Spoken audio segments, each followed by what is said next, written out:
talk a little bit before going on the air today that I think is kind of amazing. That you mentioned that getting the horse used to this, having someone on their back who's, I mean, first of all, just getting a horse used to somebody being on their back is an interesting challenge. But when that person's shooting off, a loud gun, I would think that would take a long time for a horse to get used to. And you say that's not really the case. It really depends on the horse. And if it's an Arabian or and that's the other thing. There's lots of different types of horses. Right. So it depends. Some horses don't like it as much, but if they have enough athletic potential, some people will just put that effort in and take the time it takes. Sometimes it could take a year. Right. But I've been really lucky. I have really laid back horses. It took like a day. Wow, to me that's astounding. Yeah. Well, now one of the things that I think is, you have an event coming up that we're going to talk about here in just a minute, and you're going to want to stick around and hear about this because it's going to be fun to watch. But there's actually a way that you can get involved, and one of the things that I would imagine is when it comes to these kind of things, there's a lot of people that might look at this and say, hey, that looks like a lot of fun, but man, I don't know where to start, and I don't want to be, the only newbie, trying this and look like, a fish out of water. But with this next event that you have coming up, the day prior, there's an opportunity to actually kind of get your toe in the water on this one and check and see if it's something that you and or your horse, might have some fun with. And then even in the competitions, you've got it set up where you're competing against people at the same skill level as you. So, I mean, this really opens the door up to anybody. Yeah, that's right.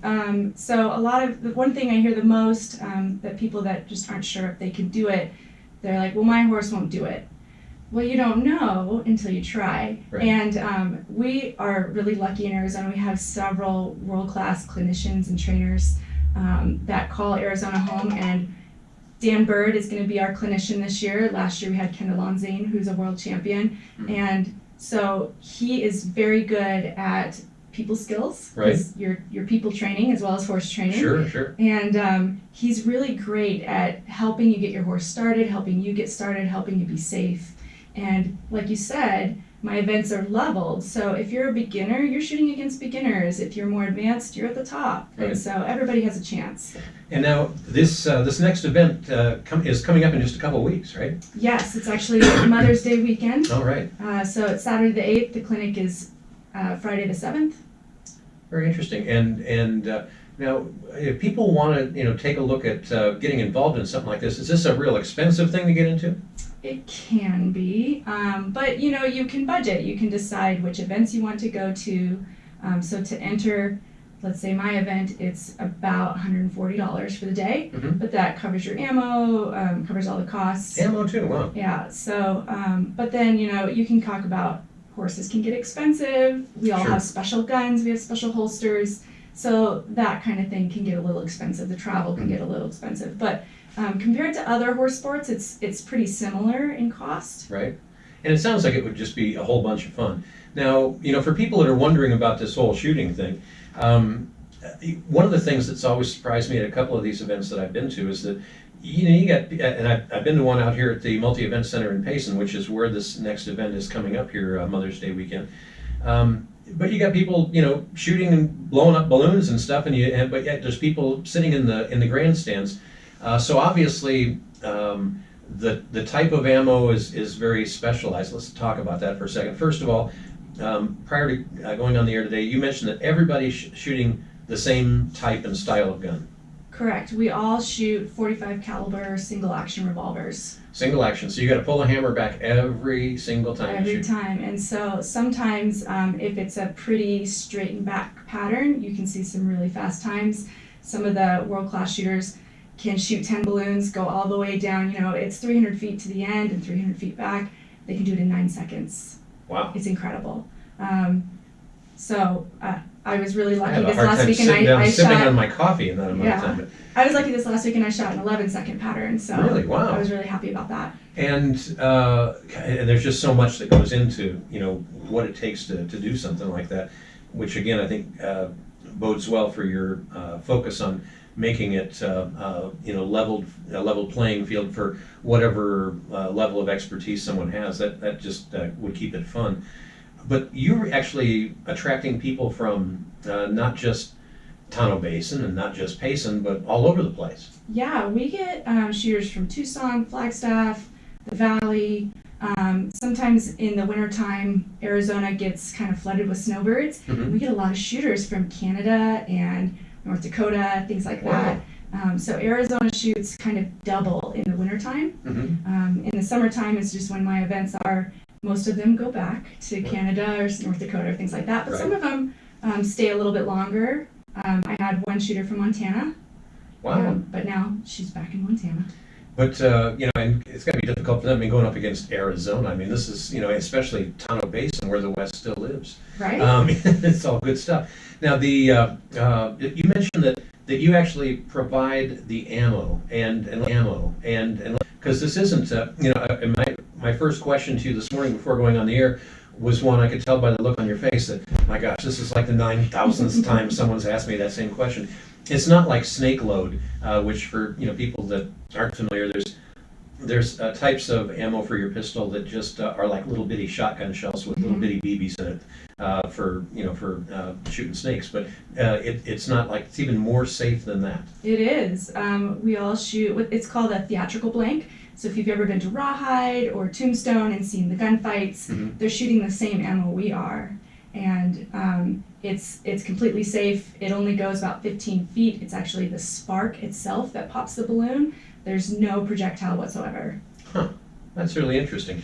And so at these competitions, all of the ammo, I mean, obviously, you keep pretty tight control over, when there's, people wandering around with guns, you got to keep really tight control on that. So, that's all part of the game, so to speak. Absolutely. So whenever we go to a competition, you must use the provided ammo. You cannot use your own, and that's for safety reasons. Sure. It also levels the playing field. We're all shooting the same ammo. There's Right. several different companies No that way make anyone ammo. can cheat. Yeah. Right? So if we're all shooting the same company ammo, and you're only shooting the ammo that's provided, it's safe. So, and we even have like loading areas. So near the entrance gate where shooters are entering, there's also going to be ammo there where they're loading their guns, and then when they leave, they unload their empties. Mhm. So if you see shooters walking around with revolvers, they're absolutely empty. Really interesting. So now when it comes to, there's a couple of different associations for these mounted shooting competitions. Tell us about those real quick. So the oldest association is called Cowboy Mounted Shooting Association. They go by CMSA. Mm-hmm. And they have levels. So when you're a beginner, you're a level 1. And then once you win a few times, you become a level 2. And then you win a few times, you become a level 3.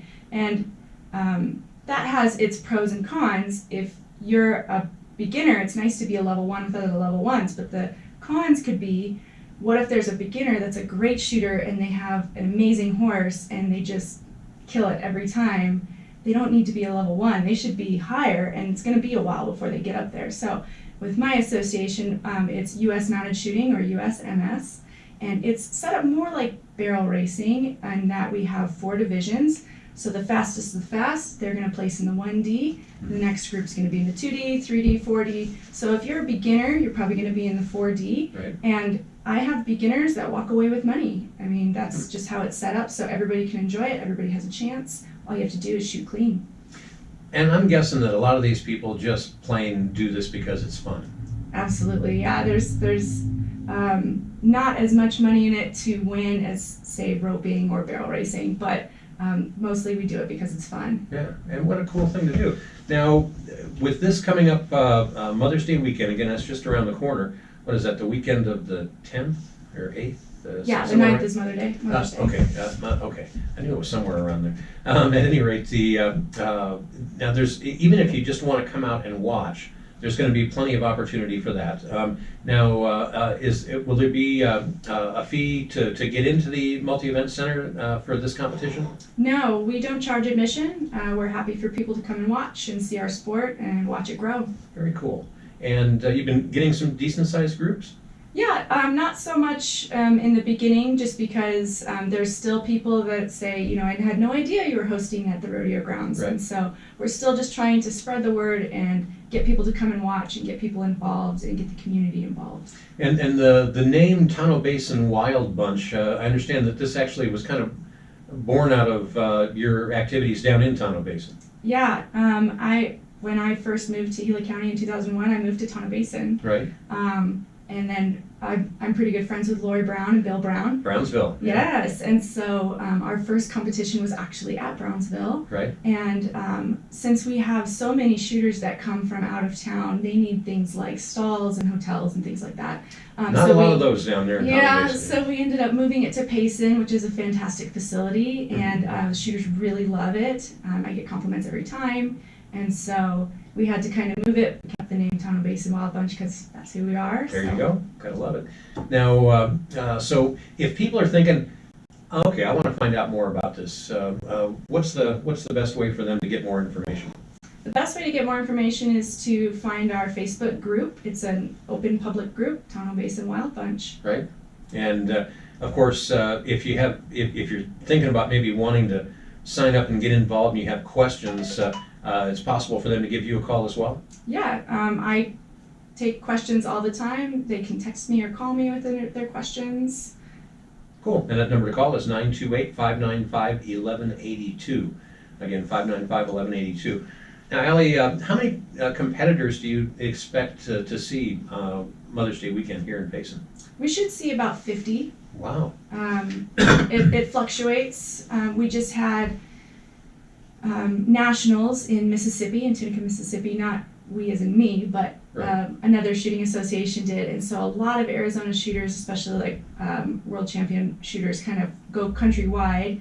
So Arizona was kind of shooter light recently. There you go. Okay. But a lot of them are back. And so, depending on where other shoots are, my attendance will kind of fluctuate a little bit. Oh, that makes sense. Now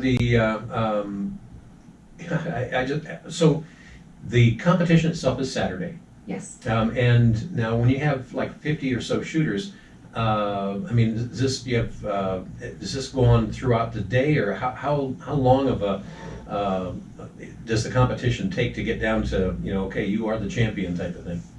Usually it takes, so this past Saturday it took about 5 hours. Wow. But that was with 5 different, we call them stages. Mm-hmm. So every time we set a new pattern, it's called a stage.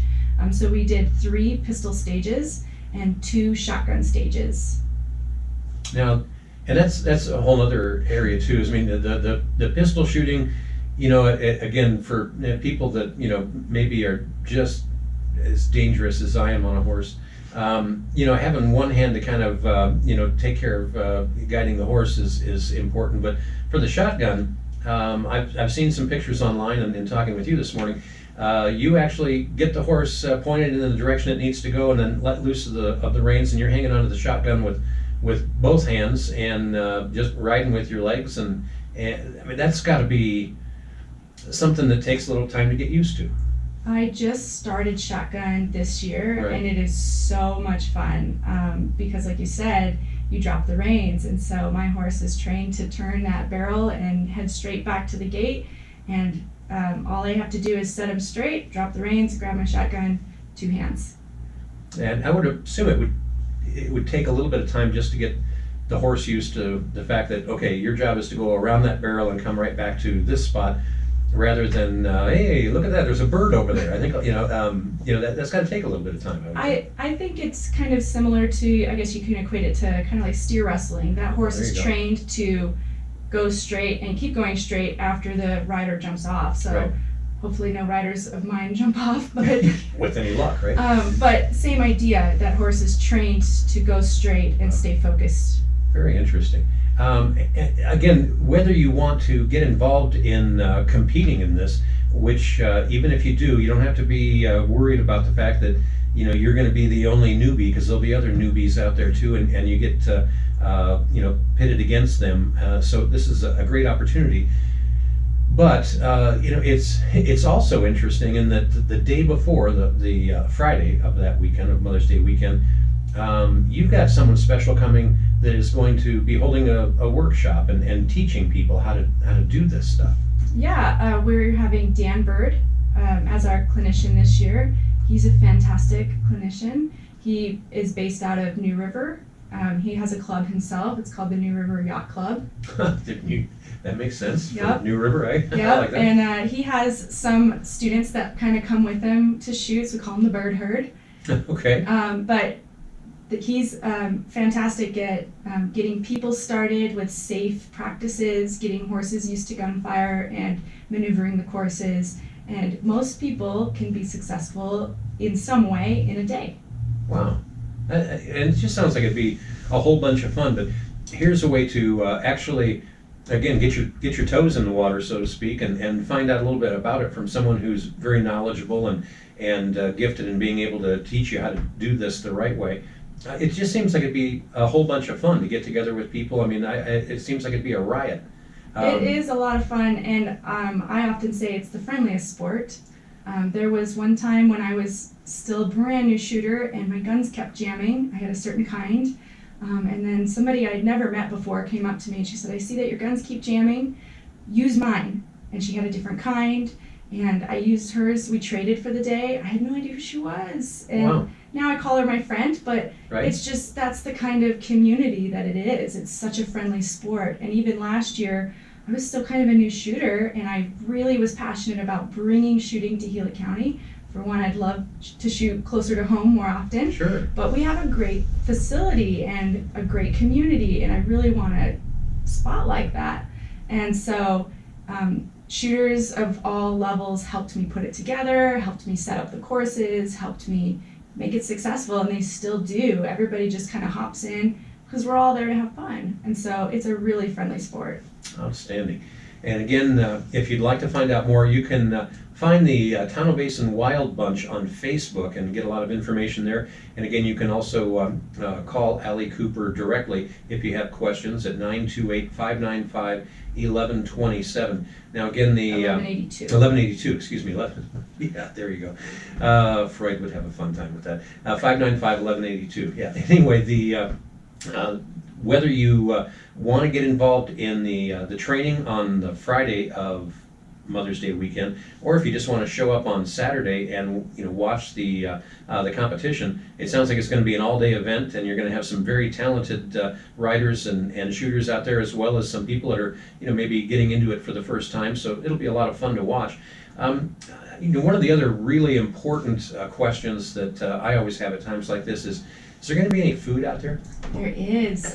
Delicious Cafe was Wow. nice enough to bring kind of a farmer's market style booth to our event this past weekend. They're all coming again Mother's Day weekend. Nice. And they brought lemonade and tea and sandwiches and soup and chili, and it was amazing. Wow, excellent. From Delicious Cafe, hats off to them for doing that. Now, when it comes to these types of events, this one coming up Mother's Day weekend is not the only one. You got a bunch of these lined up. Yeah, so we do 6 per year. We start in April and end in September. Our series finale will actually be the main event Saturday night for the Northern Gila County Fair. Oh, wow. And we do a 2-day event. So we'll actually end on Sunday, Sunday morning-ish. Right. And then we'll give out our awards, our buckles, our year-end money, all that. Very good. And it promises just to be a whole bunch of fun. To me, there's been a lot of talk, and I'm just going to plant a seed for someone out there to hear, but there's been a lot of talk for a long time with the world's oldest continuous rodeo of maybe expanding it into a full week-long event. And I would think a shooting competition like this would be a perfect thing for like maybe a Tuesday or Wednesday evening, that type of thing. Another one is pole bending. I'd like to see, there's just none of that going on around here, and it would be fun to, that's a pretty amazing thing to watch as well. And that's actually something that's starting to happen nationally. Really? Missouri and I want to say Iowa is starting to incorporate mounted shooting into their rodeo events. So big rodeos are starting to invite shooters. Utah is also doing it coming up in August. Well, That's if a they're real doing it, thing. come on, Payson, wake up. Anyway, I just think this is a whole bunch of fun, and I wish you all the best. And again, if you want to find out more about how you can get involved, again, you can give Allie a call at 928-595-1182. And of course, also find the Tonto Basin Wild Bunch on Facebook and get some more information there. when it comes to this type of thing, even though you have competitions every month for the next few months, if someone is going to get involved, it doesn't necessarily mean that they have to be at every one of those events, right? No, each event stands on its own. I always have added money. You know, some people just come once, some people come every time. So, you know, if you don't come every time, you're probably not going to get the buckle at the end of the season, but you're welcome every time. So as far as winning buckles and money and stuff like that, that's a season-long competition. Correct, yeah, we have a point system. Wow. And you'll earn points nationally because it is a national association that we're affiliated with. But for me, I just count points for my shoots, Right. For my buckles. Right. So. That makes sense. So again, get online, check it out. Allie, I think this is really interesting, and I wish you all the best. I'm anxious to see how not only I'm going to be out of town actually the weekend that you're doing this, but I'm anxious to catch one of the next ones coming up. Now, are there going to be other workshops available at some point down the road? Yes, I don't know if I'll have any other beginner clinics this year. We're probably going to have more of an intermediate or advanced clinic coming up. But there are beginner clinics in the Valley all the time, so if anybody has any questions about how to find a certified clinician, they're welcome to call me and I'll tell them. Outstanding. And again, lots of questions, I'm sure, and if you want to find out more, call Allie at 928-595-1182. Allie, thank you very much, and best of luck with this, and here's hoping it becomes a rodeo event here at the world's oldest continuous rodeo one day soon. All right, thank you for having me. You bet. Thanks for coming in. And thank you for tuning in this morning to Community Spotlight on KRIM. Got to get you back to more of your favorite music. Have some tunes coming up from Pearl Jam, Soundgarden, Robert Plant, and more. But first, a quick look at Rim Country weather. Now here's the KRIM weather forecast for Just like that. All right, that was painless. Well, I try to make it that way.